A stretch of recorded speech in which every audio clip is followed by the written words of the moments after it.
new S25 Ultra? Yeah, bro. How you liking that?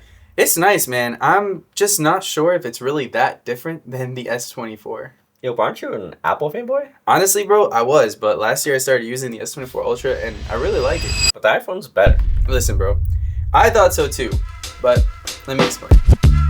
As someone who's only used an iPhone for pretty much the better half of the last decade, how did I get to using both of these devices, the iPhone 16 Pro and the Galaxy S24 Ultra? So I come from the era of Android way back from the original Galaxy devices. I had the Samsung Captivate on AT&T. It was like the first Galaxy, or one of the first Galaxies. And I really loved Android. I mean, back then they were putting AMOLED screens into their phones. There was a lot of customization. I was in that cyanogen mod era. I was doing all kinds of cool stuff on Android. Problem was, in that era, everything just kind of broke after 3 to 6 months of using your phone. It came to a point right around the iPhone 7 where I just got tired of messing with the Android ecosystem, and I realized that Apple was just making everything work. Yeah, we didn't have the customization, we didn't have all of the cool things that you could do with Android, but at the time, Apple was innovating. They were changing things up, they were redesigning iOS.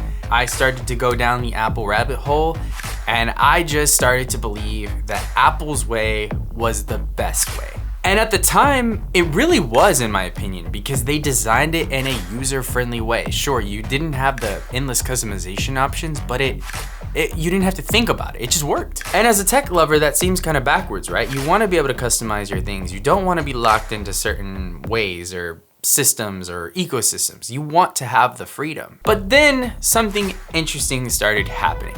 Apple really got stale with innovation. Around the same time that Apple was getting stale with innovation, I was starting to develop my career as a content creator, and I was using a Mac, and I have a whole nother video about switching from Mac to PC. And once I switched from Mac to PC, that's when it really started to shift for me. Suddenly, it became really clear that despite me wanting to be on a Windows PC, nothing else in my tech ecosystem worked. It was really hard once I switched over to PC to transfer files and even interact from my phone to my PC. Sure, you had Google Drive, but that was much slower than AirDrop. I tried Intel Unison and that worked up until I switched over to a Snapdragon processor. It became really clear that at the same time, Apple stopped innovating and the ecosystem that I had wasn't working well together. So I decided to just take a dive into the Android world, and that's when I got the S24 Ultra. Home run, touchdown, buzzer beater, do it all now.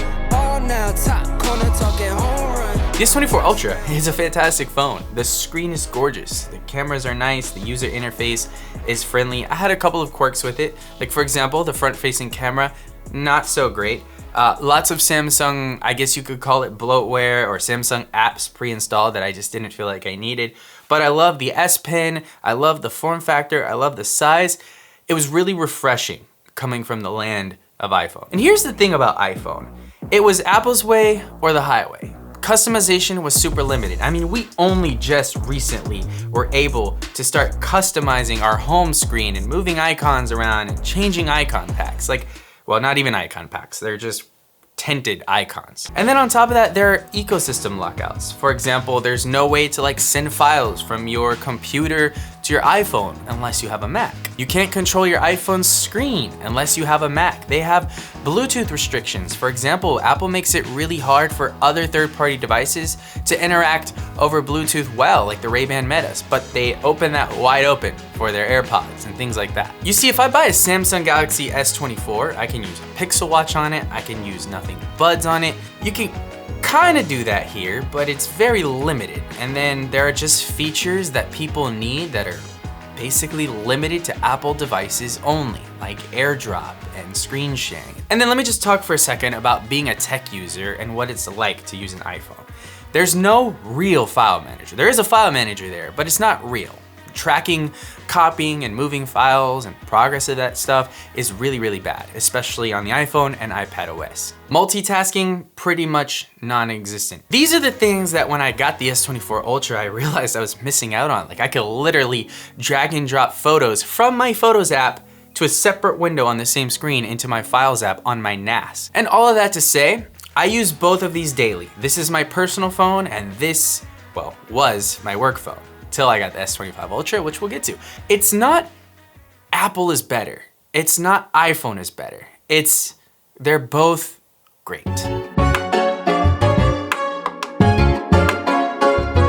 So when Samsung sent me an offer to head over to San Jose for Galaxy Unpacked for the S25 Ultra, I was stoked.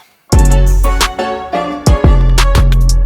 right, we're walking to the venue where the first hands-on with the device is gonna be. We're gonna get to see them, check them out for the first time. Galaxy Unpacked was pretty cool. It was my first time attending this event and it was exciting to be there. There was just a lot of energy in the air. Not only was this an opportunity for me to get hands-on with the new devices and see everything that Samsung was bringing this year, but I was also able to hang out with other creators, people that I consider close friends, and really get to enjoy the experience. Yo, what up vlog? Be sure to like and subscribe. Smash that comment button. The first day I got a hands-on with all of the devices, I got a brief, I got to see everything that Samsung was bringing with these new S25 devices this year. And there are a couple of improvements that they brought. For example, there's an entirely new form factor. It's got flat edges and rounded corners. It's got the new Snapdragon 8 Elite chip inside of it, a slightly redesigned S Pen, an entirely new vapor chamber to prevent overheating, and a 50 megapixel ultra-wide camera.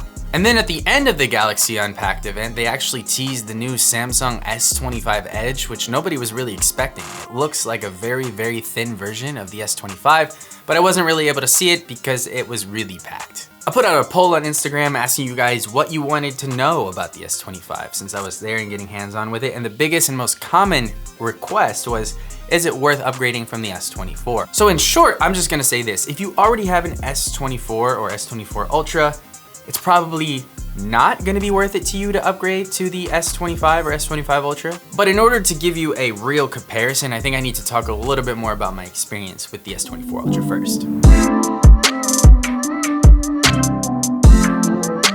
So as I mentioned, I really enjoyed using this device. I enjoyed the One UI. I enjoyed being able to customize it and theme it to my own liking. I enjoyed using the cameras for the most part.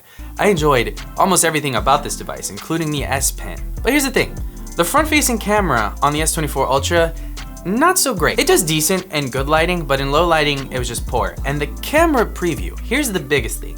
Whenever you would go to take a picture and you see the live preview of the picture, it just looks so bad. Then you would take the picture, it would apply it to machine learning, and then the picture would come out a lot better. The video was okay, it wasn't great, and I think that's just because there's an over-reliance on machine learning, and so there wasn't a huge focus on great optics. With that said, telephoto is great, and I loved using it at the Formula 1 race that I went to in Mexico, and there's just a lot to be said about how versatile that is to be able to use at events and such. Now don't get me wrong, this thing can take great photos and videos, just not consistently. It's a very inconsistent experience. And this right here is more of an issue with Android overall, but obviously the dev support for apps is a lot less consistent than the one that you get on iPhone. The iPhone has a lot of dedicated development teams across companies that have apps for it. There are a ton of Android devices out there, and as such, it's a little bit harder to track down bugs and keep it working consistently across all of the devices, and that just kind of bleeds into my experience with this. I had quite a few issues with social media and a couple other apps like Notion that were just giving me problems. Some of those got resolved, some of those do not. Like for example, whenever I go to watch a TikTok video on my page that I've posted, it'll just freeze. Last year, I didn't go to Unpacked. I didn't have a relationship with Samsung. So I ended up buying the S24 Ultra myself because I really wanted the phone. I really liked the phone and I wanted to try it out. And that's kind of how I ended up migrating to the Android ecosystem. So walking into the S25 event, what I really wanted to see was a better front-facing camera, better bezels, better application support, and a just cleaner overall experience. So when Samsung unveiled the S25, it was kind of interesting to see that not much had actually changed. They have the new design with the flat sides and the rounded corners, which at first I preferred the S24 Ultra design, but this is kind of grown on me. This is a clean look. It's also 15 grams lighter, and that actually makes a huge difference for me. Screen is still gorgeous, except it's slightly larger with thinner bezels, and I mean very slightly larger. The S Pen also got a minor redesign, and they took out Bluetooth, which was a very interesting decision for such a premium phone, so you can now no longer use the S Pen's button as a shutter trigger. Again, as I mentioned, there's a 50 megapixel ultra wide camera, and although the battery is the same, it now has a Snapdragon 8 Elite chip in it, which is supposed to deliver better performance and better efficiency, and I can say, I'm actually getting a lot better battery life with this thing. Other than that, nothing else has really changed. It is almost the same phone, and that makes me sad because the front-facing camera did not get any improvements. I actually think it got slightly worse. When I was comparing low-light video scenes, the S25 Ultra was very grainy, and the S24 Ultra was not. But here's the caveat. You know that live photo view that I was talking about? Yeah, they fixed it on the S25 Ultra. Live photos look 10 times better when you're getting ready to take the picture than they do on this one. So you get better live photos here. The photo looks more realistic to what you're gonna actually see in the picture. But the video quality, at least on the front-facing camera, is worse. It's so different. It's crazy. Now this might be something that they fix in a software update, because in the keynote they did talk about advanced noise reduction in videos and how it can distinguish between still objects and moving objects and apply different noise filters. Again, it is very early. I'm actually holding this phone before anyone else can have it. So this is technically like a pre-release phone, so I'm sure software updates will get better over time. And then they added log. They added log to this phone, so you can now shoot in log and get maximum dynamic range and more versatility for those of you that like to color grade. Now here's the thing. A lot of the features that they talked about on here were AI. We're talking new Gemini integrations, which are actually pretty cool. I can go in and ask Gemini to look through my inbox and find something specific, and if it's an event, I can ask it to add it to my calendar. Now keep in mind, if you use a Google Workspace email, and you set your phone up with that, a lot of that will be limited. Like for example, we don't have access to Gemini Live yet. We don't have access to a couple of the integrations that they have, but you are able to do the workspace integration, and it can look through your calendar and add things like that. I'm actually a fan of the new AI features. I'm a sucker for AI. I use ChatGPT and Copilot regularly. Although I will say that sometimes it works and sometimes it doesn't. And if you have a Google Workspace account, they're working on better integrations, but most of the features were only available for personal at first, and they're slowly rolling it out. Like right now, it's not working for me. That's weird. Also, I forgot to mention that there is a new Gorilla Glass Armor 2 on here, which increases the scratch resistance by like 29%, better drop capabilities, and there's a better titanium frame, which, I don't know, seems a little bit cheaper to me. Like it looks cheaper to me than the S24 Ultra.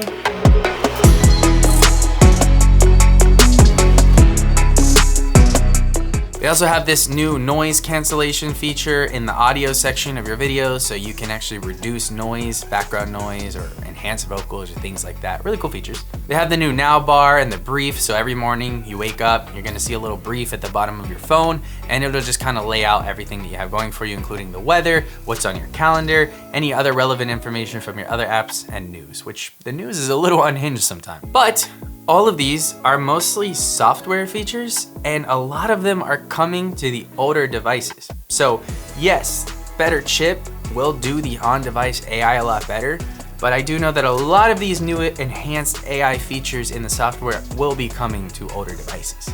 So then you really are just left with a device that has a different form factor, a different chip inside of it, a slightly better ultra-wide camera, or actually distinguishedly better ultra-wide camera. And that's it. One more thing, Qi 2. It supports Qi 2, but not in the way that you think. There's no magnetic rings in this device, which is supposed to be standard for Qi 2. Instead, Samsung's gonna sell cases that have the magnetic rings in them that enable the Qi 2 charging. But if you don't have that, you're getting the regular charging. So that's a kind of a new feature, but also a caveat.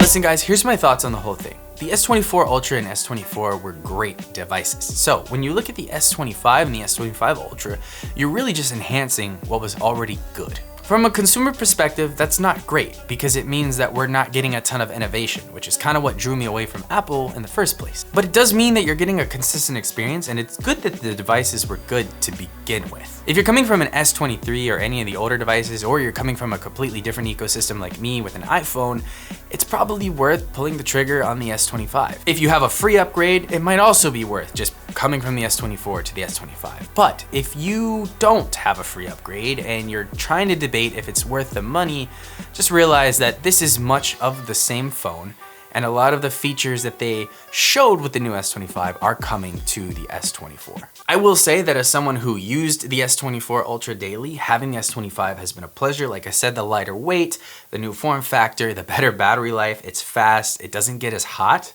It's great. You really just have to decide if it's worth the minor upgrade to you, and I need some more time to play around with this, probably another 3 to 4 months to get my full thoughts on this. I'm looking forward to going more in depth on this device and other Android devices down the road as well. So let me know in the comments what you guys would like to see, and I'll catch you guys on the next video. Home run, touchdown, buzzer beater, do it all now, top corner talking home run, touchdown, buzzer beater, do it all now, top